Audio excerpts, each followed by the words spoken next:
verse of the day is from 2 Timothy chapter 1 verse 7. It says, God has not given us a spirit of fear and timidity, but of power, love, and self-discipline. Our scripture reading for today, February 28, 2022, is from Numbers chapter 17, 18, and 19. Numbers chapter 17. The budding of Aaron's staff. Then the Lord said to Moses, tell the people of Israel to bring you 12 wooden staffs, one from each leader of Israel's ancestral tribes, and inscribe each leader's name on his staff. Inscribe Aaron's name on the staff of the tribe of Levi, for there must be one staff for the leader of each ancestral tribe. Place these staffs in the tabernacle in front of the ark containing the tablets of the covenant, where I meet with you. Birds will sprout on the staff belonging to the man I choose. Then I will finally put an end to the people's murmuring and complaining against you. So Moses gave the instructions to the people of Israel. And each of the 12 tribal leaders, including Aaron, brought Moses a staff. Moses placed the staffs in the Lord's presence in the tabernacle of the covenant. When he went into the tabernacle of the covenant the next day, he found that Aaron's staff, representing the tribe of Levi, had sprouted, budded, blossomed, and produced ripe almonds. When Moses brought all the staffs out from the Lord's presence, he showed them to the people. Each man claimed his own staff, and the Lord said to Moses, place Aaron's staffs permanently before the Ark of the Covenant to serve as a warning to rebels. This should put an end to their complaint against me and prevent any further deaths. So Moses did as the Lord commanded him. Then the people of Israel said to Moses, look, we are doomed, we are dead, we are ruined. Everyone who even comes close to the tabernacle of the Lord dies. Are we all doomed to die? Numbers chapter 8. Duties of priests and Levites. Then the Lord said to Aaron, you, your sons, and your relatives from the tribe of Levi will be held responsible for any offenses related to the sanctuary. But you and your sons alone will be held responsible for violations connected with the priesthood. Bring your relatives of the tribe of Levi, your ancestral tribe, to assist you and your sons as you perform the sacred duties in front of the tabernacle of the covenant. But as the Levites go about all their assigned duties at the tabernacle, they must be careful not to go near any of the sacred objects or the altar. If they do, both you and they will die. The Levites must join you in fulfilling their responsibilities for the care and maintenance of the tabernacle. But no unauthorized person may assist you. You yourselves must perform the sacred duties inside the sanctuary and at the altar. If you follow these instructions, the Lord's anger will never again blaze against the people of Israel. I, myself, have chosen you, your fellow Levites from among the Israelites, to be your special assistants. They are a gift to you, dedicated to the Lord for service in the tabernacle. But you and your sons, the priestess, must personally handle all the priestly rituals associated with the altar and with everything behind the inner curtain. I'm giving you the priesthood as your special privilege of service. Any unauthorized person who comes too near the sanctuary will be put to death. Support for the priestess and Levites. The Lord gave these further instructions to Aaron. I myself have put you in charge for all the holy offerings that are brought to me by the people of Israel. I have given all these consecrated offerings to you and your sons as your permanent share. You are allotted the portion of the most holy offerings that is not burned on the fire. This portion of the most holy offerings, including the grain offerings, sin offerings, and guilt offerings, will be most holy, and it belongs to you and your sons. You must eat it as a most holy offering. All the males may eat it of it, and you must treat it as most holy. All the sacred offerings and special offerings presented to me when the Israelites lift them up before the altar also belongs to you. I have given them to you and your sons and daughters as your permanent share. Any member of your family who is ceremonially clean may eat of these offerings. I also give you the harvest gifts brought by the people as offerings to the Lord, the best of the olive oil, new wine, and grain.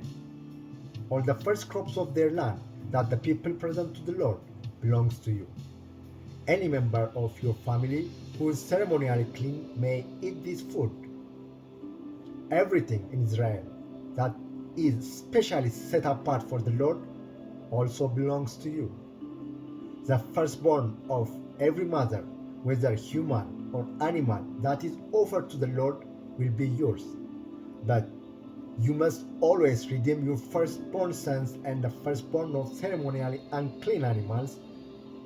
Redeem them when they are not 1 month old.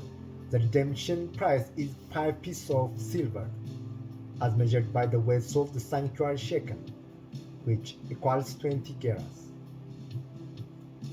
However, you may not redeem the firstborn of cattle, sheep, or goats.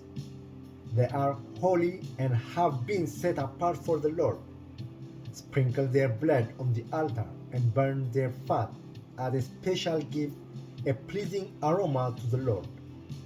The meat of these animals will be yours, just like the breast and right thigh that are presented by lifting them up as a special offering before the altar. Yes, I am giving you all these holy offerings that the people of Israel bring to the Lord. They are for you and your sons and daughters to be eaten as your permanent share. This is an eternal and unbreakable covenant between the Lord and you, and it also applies to your descendants. And the Lord said to Aaron, you priests will receive no allotment of land or share of property among the people of Israel. I am your share and your allotment. As for the tribe of Levi, your relatives, I will compensate them for their service in the tabernacle. Instead of an allotment of land, I will give them the tithes from the entire land of Israel. From now on, no Israelites except priests or Levites may approach the tabernacle. If they come too near, they will be judged guilty and will die. Only the Levites may serve at the tabernacle, and they will be held responsible for any offenses against it. This is a permanent law for you, to be observed from generation to generation. The Levites will receive no allotment of land among the Israelites, because I have given them the Israelites' tithes, which have been presented as sacred offerings to the Lord. This will be the Levites' share. That's why I said they would receive no allotment of land among the Israelites. The Lord also told Moses, give these instructions to the Levites.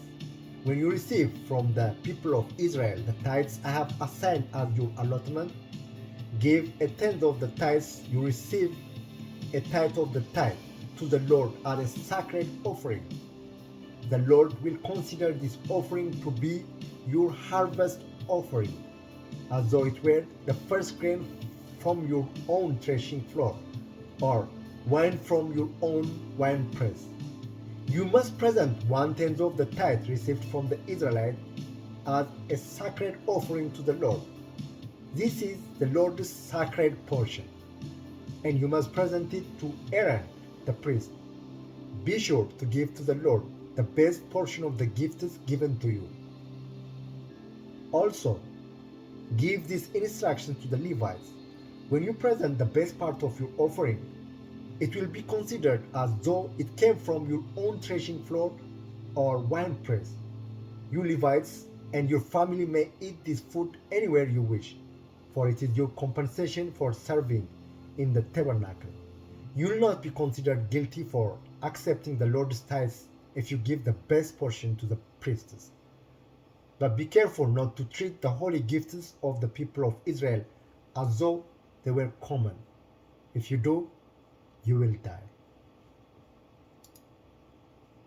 Numbers chapter 19. The water of purification.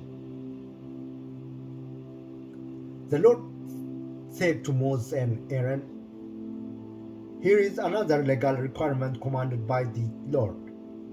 Tell the people of Israel to bring you a red heifer, a perfect animal that has no defects and has never been yoked to plow. Give it to Eleazar the priest, and it will be taken outside the camp and slaughtered in his presence. Eleazar will take some of its blood on his finger and sprinkle it 7 times toward the front of the tabernacle. As Eleazar watches, the heifer must be burned, its hide, meat, blood, and dung. Eleazar the priest must then take a stick of cedar, a hyssop branch, and some scarlet yarn and throw them into the fire where the heifer is burning. Then the priest must wash his clothes and bathe himself in water. Afterward, he may return to the camp, though he will remain ceremonially unclean until evening.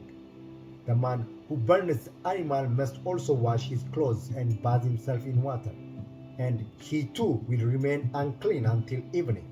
Then someone who is ceremonially clean will gather up the ashes of the heifer and deposit them in a purified place outside the camp. They will be kept there for the community of Israel to use in the water of the purification ceremony. This ceremony is performed for the removal of sin. The man who gathers up the ashes of the heifer must also wash his clothes, and he will remain ceremonially unclean until evening. This is a permanent law for the people of Israel and any foreigners who live among them. All those who touch a dead human body will be ceremonially unclean for 7 days. They must purify themselves on the 3rd day and 7th day with the water of purification. Then they will be purified. But if they do not do this on the 3rd and 7th days, they will continue to be unclean even after the 7th day. All those who touch a dead body and do not purify themselves in the proper way defile the Lord's tabernacle, and they will be cut off from the community of Israel. Since the water purification was not sprinkled on them, their defilement continues. This is the ritual law that applies when someone dies inside a tent. All those who enter that tent and those who were inside when the death occurred will be ceremonially unclean for 7 days. Any open container in the tent that was not covered with a lid is also defiled. And if someone in an open field touches the crops of someone who was killed with a sword or who died a natural death, or if someone touches a human bone or a grave, that person will be defiled for 7 days. To remove the defilement, put some of the ashes from the burnt purification offering in a jar and pour fresh water over them. Then someone who is ceremonially clean must take a hyssop branch and dip it into the water. That person must sprinkle the water on the tent, on all the furnishings in the tent, on the people who were in the tent, also on the person who touched a human bone, or touched someone who was killed, or who died naturally, or touched a grave. On the 3rd and 7th days, the person who is ceremonially clean must sprinkle the water on those who are defiled. Then, on the 7th day, the people being cleansed must wash their clothes and bathe themselves, and that evening they will be cleansed of their defilement. But those who become defiled and do not purify themselves will be cut off from the community, for they have defiled the sanctuary of the Lord, since the water of purification has not been sprinkled on them. They remain defiled. This is a permanent law for the people. Those who sprinkle the water of purification must afterward wash their clothes, and anyone who then touches the water used for purification will remain defiled until evening. Anything and anyone that a defiled person touches will be ceremonially unclean until evening. The Gospel of Mark chapter 6 from verse 30 to 56. Jesus feeds 5,000. The apostles returned to Jesus from their ministry tour and told him all they had done and taught. Then Jesus said, "Let's go off by ourselves to a quiet place and rest a while." He said this because there were so many people coming and going that Jesus and his apostles didn't even have time to eat. So they left by boat for a quiet place where they could be alone. But many people recognized them and saw them leaving, and people from many towns ran ahead along the shore and got there ahead of them. Jesus saw a huge crowd as he stepped from the boat, and he had compassion on them because they were like sheep without a shepherd. So he began teaching them many things. Late in the afternoon, his disciples came to him and said, "This is a remote place and it's already getting late. Send the crowds away so they can go to the nearby farms and villages and buy something to eat." But Jesus said, "You feed them." "With what?" they asked. "We have to work for months to earn enough money to buy food for all these people." "How much bread do you have?" he asked. "Go and find out." They came back and reported, "We have 5 loaves of bread and 2 fish." Then Jesus told the disciples to have the people sit down in the groups on the green grass. So they sat down in groups of 50 or 100. Jesus took the 5 loaves and 2 fish and looked up toward heaven and blessed them. Then, breaking the loaves into pieces, he kept giving the bread to the disciples so they could distribute it to the people. He also divided the fish for everyone to share. They all ate as much as they wanted, and afterward the disciples picked up 12 baskets of leftover bread and fish. A total of 5,000 men and their families were fed. Jesus walks on water. Immediately after this, Jesus insisted that his disciples get back into the boat and head across the lake to Bethsaida. While he sent the people home, after telling everyone goodbye, he went up into the hills by himself to pray. Late that night, the disciples were in their boat in the middle of the lake, and Jesus was alone on the land. He saw that they were in serious trouble, rowing hard and struggling against the wind and waves. About 3 o'clock in the morning, Jesus came toward them, walking on the water. He intended to go past them, but when they saw him walking on the water, they cried out in terror, thinking he was a ghost. They were all terrified when they saw him. But Jesus spoke to them at once. "Don't be afraid," he said. "Take courage, I'm here." Then he climbed into the boat, and the wind stopped. They were totally amazed. for they still didn't understand the significance of the miracle of the loaves. Their hearts were too hard to take it in. After they had crossed the lake, they landed at Gennesaret. They brought the boat to shore and climbed out. The people recognized Jesus at once, and they ran throughout the whole area, carrying sick people en masse to wherever they heard he was. Wherever he went, in villages, cities, or the countryside, they brought the sick out to the marketplace. They begged him to let the sick touch at least the fringe of his robe, and all who touched him were healed. Bless, bless. Hallelujah.